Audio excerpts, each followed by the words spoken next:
Hello mga ka-wheels, ayan, pasensya na kayo sa sobrang busy natin sa ating mga for-release. Hindi na natin na-videohan ito sa pag-unload. Yan, pero na-check na natin to lahat. Okay ang engine ito. Sariwang-sariwa pa. Mga scratches lang galing sa pag-unload. Yan, pero hindi nyo na yung makikilala pagkatapos yan. Ito yung sa isang paluwagan natin sa second batch. Yan, nag-upgrade siya ng DA64B na 4x2 manual. 4x4 manual. Yan, captain seat. Yan, ito is manual turbo. Napakahirap hanapin ito. Yan. Mahirap na hanapin yung captain seat na 4x4 na manual. Mas mahirap hanapin ito naka-turbo. Semi-wagon na ito. So kung mapapansin nyo, ayan o. Pang 64W na yung power window switch niya. All power window na ito. Ang wala lang dito, power slide. Yan. See? So ayan, napa-start na natin. Yan, pinapakyat lang natin yung oil. Since turbo ito, buksan natin itong air filter niya, air cleaner niya para makita natin yung yung vacuum ng turbo ko okay pa. So ayan. Yan, may taas pa yung minor niya ng konti. Ayan. So try natin i-rev ha.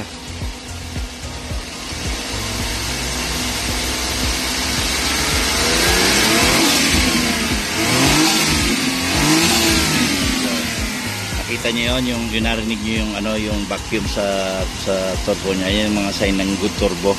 So lilinisan din natin lahat ng turbo unit natin, nililinisan natin yan hanggang banjo board. Importante yung banjo board lalo, tsaka yung mga impeller niya ha.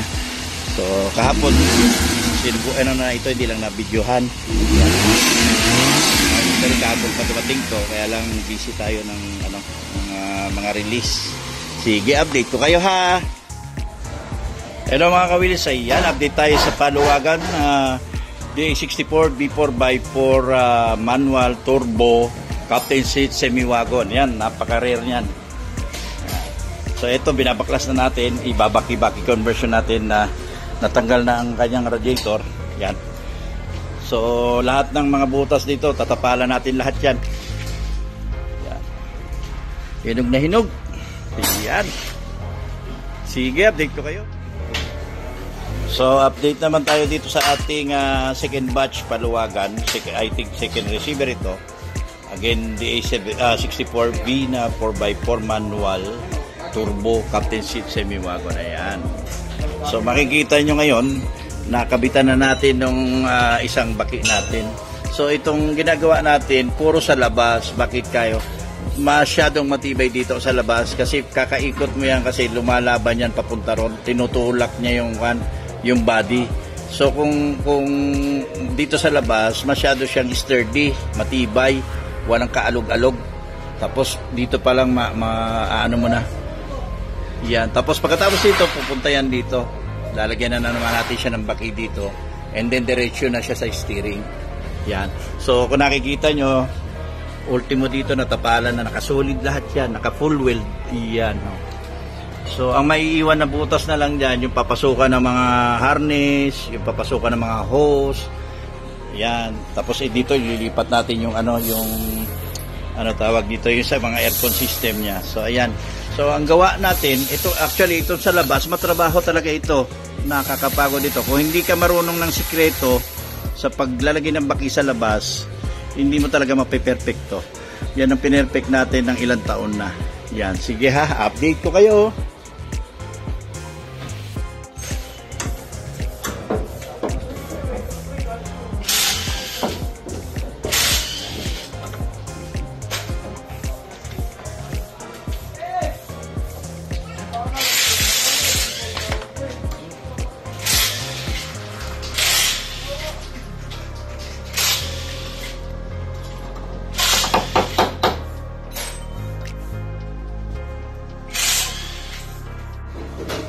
Hello mga kawis, ayan, nakabit na natin yung mga coupling niya. Tingnan nyo ha. Wala pang manibela yan ha. Yan. Ang nadirinig nyo tumutunog, yung coupling yung papuntang manibela ha. Baka akala nyo may ginigiling na ice ha. Yung coupling yun, yung poste sa manibela. Yan yung nadirinig natin. Yan. So okay na, successful na naman yung ating baki-baki conversion, double baki-baki conversion, all outside. Yan. Balang hindi maganda pintura, basta matibay. Simple lang naman tayo pero heavy duty. Yan. Sige, update ko kayo na naman dito sa ating paluwagan. Hello mga ka-wheels, yan, overtime kami. Naipasok na natin dito sa painting area itong I think second batch na paluwagan ito second receiver yan, DA64 DA64V na 4x4 manual turbo semi-wagon captain seat yan. So isusunod natin dito yan siya sa naunang paluwagan yan. So ayan, sige, update ko kayo ha. Hello mga ka-wheels, ayan, update naman tayo dito sa second batch ng ating second receiver. Ayan, para sa ating paluwagan. So liya-liya time na tayo. Ayan, tapos na natin siyang masilyahin. Ayan, hindi natin masyado na videoan to last time. Pinasok natin sa painting. So hindi pa siya dumadaan sa kanyang heavy PM so waiting lang tayo sa ating mekaniko. So halos na masilya na natin yung kanyang body. Yan, so ngayon nililihan natin. Yan yung sikreto sa ating kailangan nalaga sa liha para kapit na kapit yung ating pintura. Yan, after nyan i-primer natin. Yan. So update ulit tayo dito sa ating second batch, second receiver. Yan, sa ating paluwagan. Sige, update tayo ulit. Hello mga ka-wheels, ayan, update naman tayo dito sa ating second batch, second receiver. Ayan, sa ating paluwagan. So nag-base color na tayo sa kanyang body. Ayan. So palalabasin natin yung apple green nito. Ayan, apple green yung pinaka-color nito. Ayan, medyo nahirapan lang tayo sa mga ibang parts since kulay black siya dati. Yung original niya from Japan pero di pa naman siya tapos. So ayan, papalabasin natin yung pagka-apple green niya. Or kinetic green kasi yung color na ito. Ayan. So dito sa kabila nag-i-spot pa lang tayo. Ayan. So ayan ang update natin dito sa unit number second receiver ng ating second batch paluwagan. Ayan, sige, update tayo ulit. Hello mga ka-wheels, ayan, update ulit tayo dito sa ating second batch, second receiver. Ayan, nag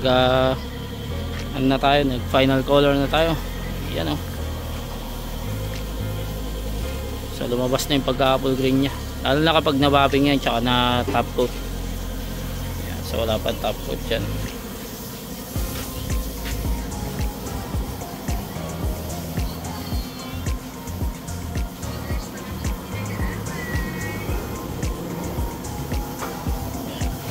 Halos marami nang nagpapagawa sa atin na ito, yung ganitong kulay. Marami na tayong mga na-release. So yan ang update natin dito sa second batch ng ating second receiver paluwagan. So sige, update tayo ulit. Hello mga ka-wheels, ayan, update naman tayo dito sa ating made to order paluwagan. Ayan. Second batch, second receiver. Ayan, nagpintura na tayo sa kanyang flooring tsaka under chassis. Ayan fully the works. Ayan, pati mga side syempre pininturahan natin yan kahit may mga plastic cover yan. Ayan, okay na yung dashboard nya. Ayan, tinakpan na natin dyaryo. Back to original lang siya. Ayan, tapos na rin itong brake pads nya tsaka yung sa ilalim. Yun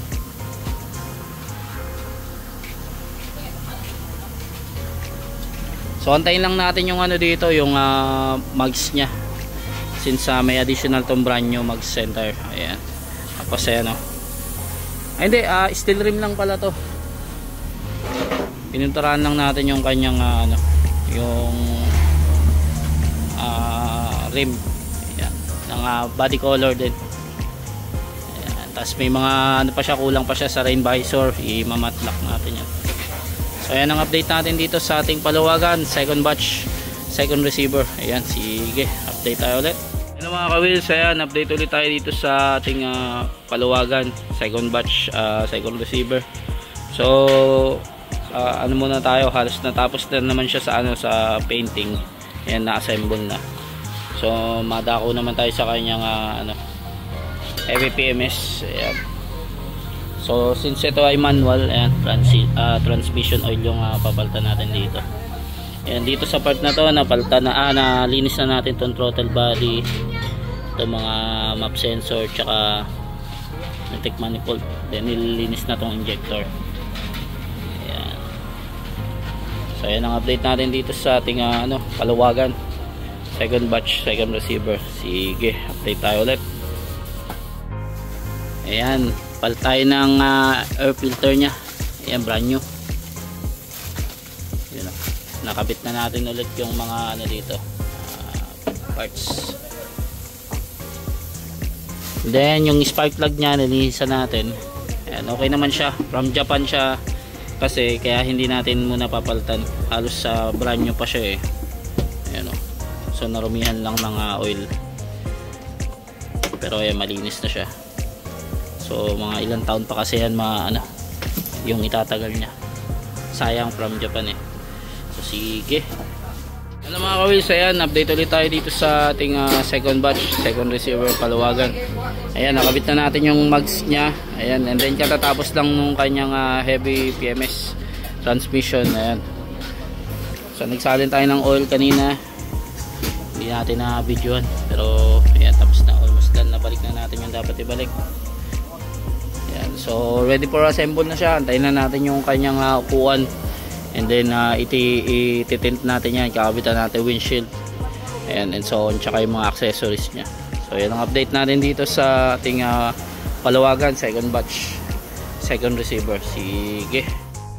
Ayan mga ka-wheels, ayan, isang madilim at malamig na gabi. Ayan, this time road test naman tayo sa isang paluwagan. May na tools. Yan, sa paluwagan natin, ano to? Second receiver, second batch. Second batch, second receiver. Yan, DA64B na 4x4 na manual na turbo. Yan, napaka hirap din hanapin, pero nakita din natin. Tapos captain seat pa siya talaga, na 4x4 manual turbo.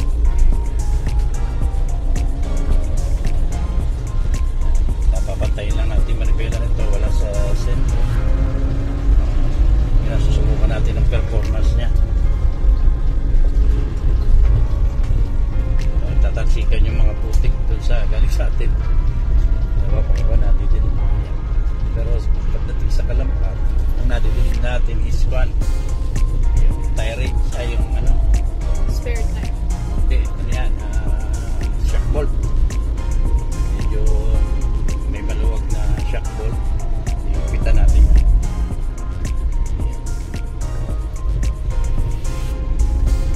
Okay, update namin kayo. Hello mga ka-wheels, ayan, ready na si paluwagan natin, second batch, second receiver, DA64B 4x4 na manual, captain seat, semi-wagon na turbo. Napaka-rare, ang hirap hanapin ito. Well anyway, nadumaan na to sa mga series na road test. Ayan, so ipo-photoshoot na natin ngayon, video para sa ating vlog, then release natin mamaya.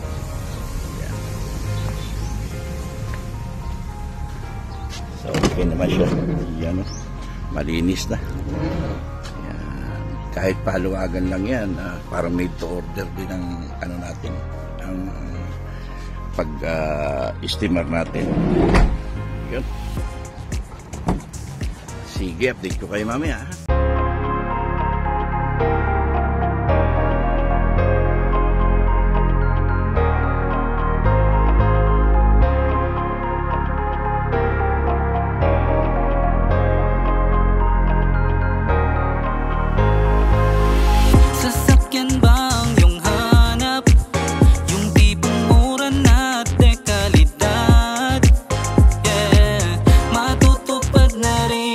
Yung dati mong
So ayan, another happy satisfied na paluwagan na receiver natin, DA64 B4x4 manual, captain seat semi-wagon na turbo. Ayan. Ayan o, hindi pa inapakan, no? Bumabante na. So ayan. Roleta na naman tayo ng bagong receiver. Sige.